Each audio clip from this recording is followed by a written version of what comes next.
안녕하세요. 남서방TV 남재현입니다. 오늘은 뱃살의 최대 적군이죠.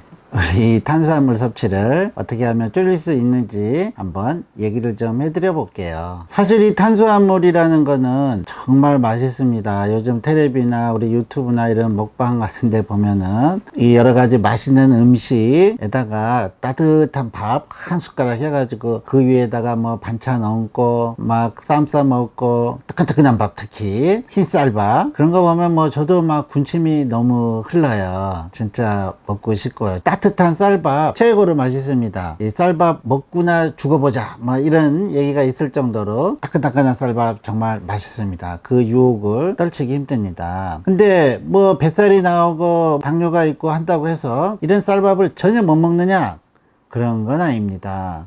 우리가 탄수화물은 어느 정도 섭취를 해도 괜찮습니다. 균형된 식단이라고 했을 때 탄수화물 55에서 60%, 지방 한 25%, 단백질 한 15에서 20%를 균형된 식단이라 했고, 제가 그거 우리 한정식 백반이라 얘기를 했잖아요. 그래서 어느 정도 이런 균형된 식단을 통해 가지고 들어오는 탄수화물은 굉장히 필요한 겁니다. 실제로 탄수화물이 어느 정도 들어와야 기분도 좋고, 우리가 탄수화물을 분해한 이 포도당이 아주 몸에서 제일 좋은 휘발유 같은 연료라 했잖아요. 또 탄수화물을 먹으면 기운도 나고 머리도 빨리빨리 돌고 또 행복한 느낌도 들고 해서, 그래서 이제 뭐 탄수화물 중독 정도 있다 하지만 우리가 그러기 때문에 이렇게 균형되게 어느 정도 탄수화물을 섭취를 해야 되는 겁니다. 아주 못 먹는 거는 아니다. 다만 이렇게 균형되게 먹었는데 또 주전부리로 떡도 먹고 과자도 먹고 빵도 먹고 초콜릿도 먹고 과일도 많이 먹고 이런 게 문제라는 거지. 균형된 식사는 괜찮아요. 그러면 매일마다 이렇게 한정식 백반만 먹고 살 수가 있느냐?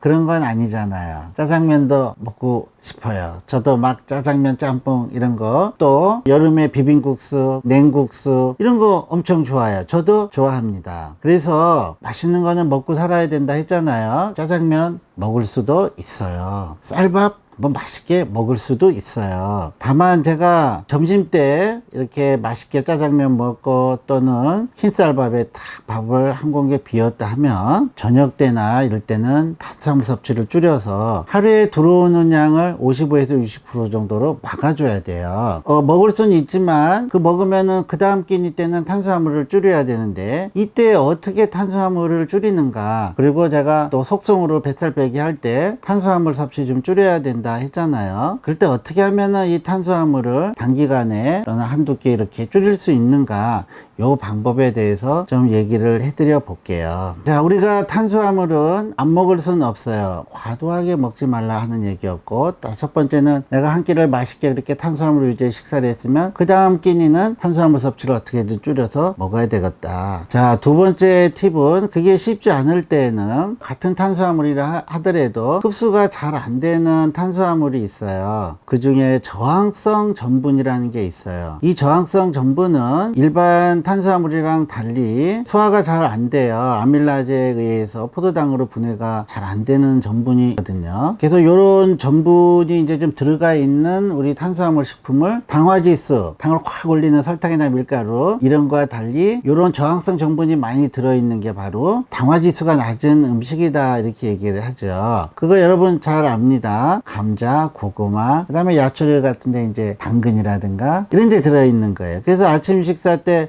나 고구마 먹었는데도 살이 좀 빠지고 배변 활동도 좋고 하더라, 이런 얘기들 하거든요. 그거 맞는 말입니다. 그래서 이 고구마나 이런 감자 같은 거에는 저항성 전분이 많이 있어서 당을 확 올리지도 않고, 또 이게 소화가 잘 안 돼서 섬유소 비슷한 역할도 해요. 그래서 배변 활동에도 좋다 해요. 그렇지만 칼로리가 전혀 없는 건 아니기 때문에 이것도 많이 먹으면은 당연히 살이 찌고 뱃살이 나올 수 있지만, 당화지수가 높은 음식에 비해서는 50% 미만의 칼로리만 내기 때문에 여러 가지 배변 활동이나 칼로리, 뱃살 관리하는데 좋아요. 그런데 다만 이때 고구마나 감자도요, 좀 식혀 먹는 게 좋아요. 뜨끈뜨끈할 때 먹으면 좀 흡수가 더 빨리 된다고요. 식히면은 이 저항성 전분이 더 늘어난다고 해요. 그래서 차가운 고구마 먹는 게 좋은데, 이거와 비슷한 케이스가 뭐냐면요, 밥이에요.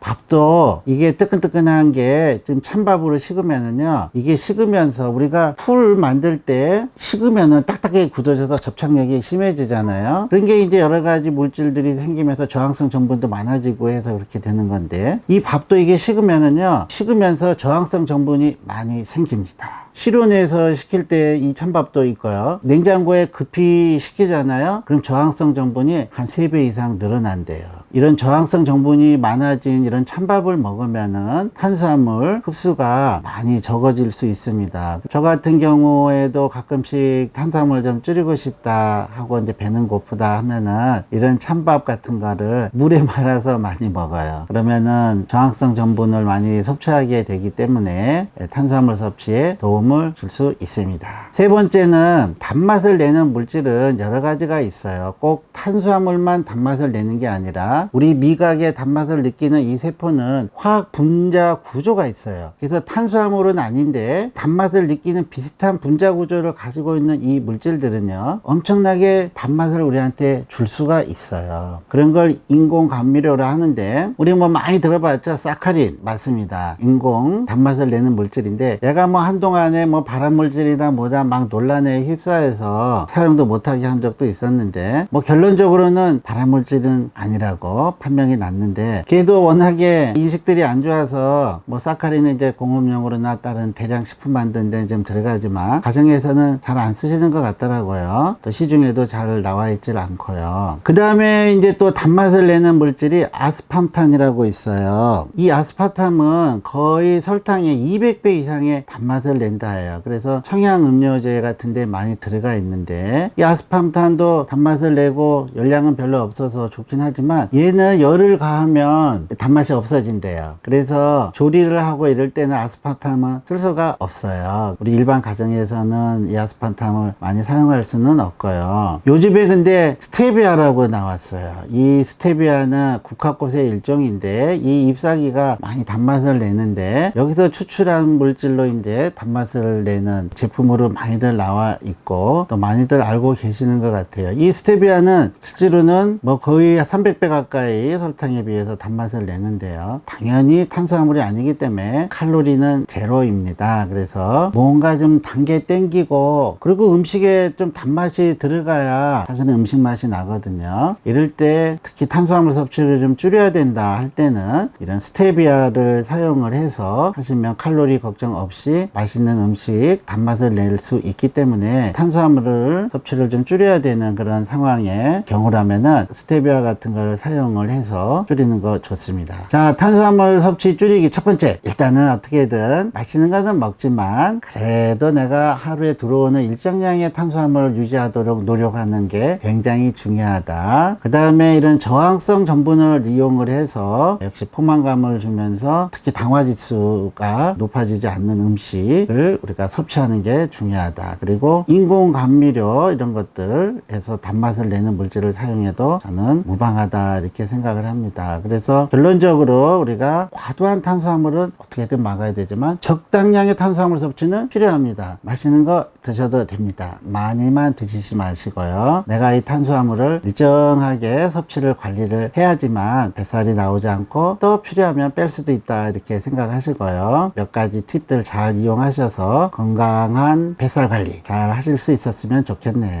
감사합니다.